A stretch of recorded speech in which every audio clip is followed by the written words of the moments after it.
Good evening and welcome to tonight's episode of This Is Your Showreel. My guest today is presenter, podcaster and one-time comedian. Please welcome Mr. Robbie Pecchia. Thank you for joining me tonight, Robbie. I think it's safe to say that all of us have enjoyed watching what you've been up to the last few months making this showreel. Thank you. Shall we stop messing around and take a look at it? Yes, go on. Alrighty then. Without any further ado, Robbie Pecchia, this is your showreel.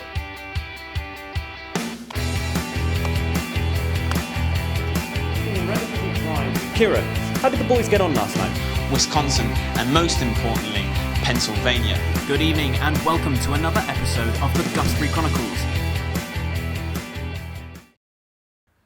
Well, little still remains in mystery about the building of the Royal Crescent here in Bath.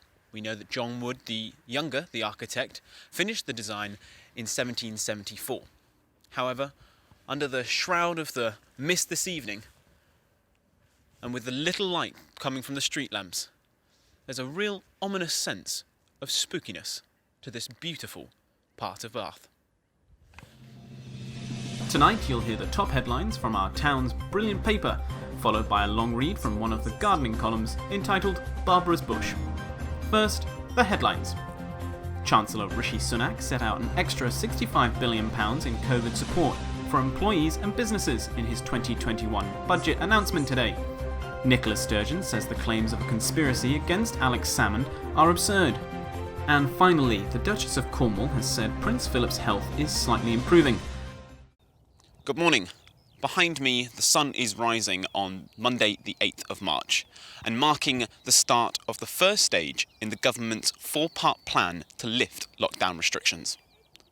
Today, millions of children across the country will be returning to the classroom. But the real question is has the government learned its lesson on lifting lockdowns too early?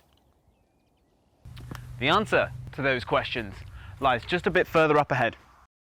The track was built as part of the Cheltenham to Stratford line, and it served one purpose, and that was to take passengers directly to the new racecourse that had just been built over that hill.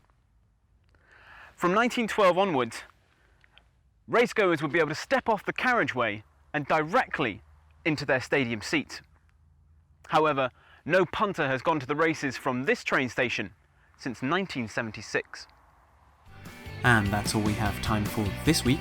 You've been listening to me, Robbie Pecchia, and I hope to catch you all next time for another episode of the Gusbury Chronicles. But for now, thank you and good night.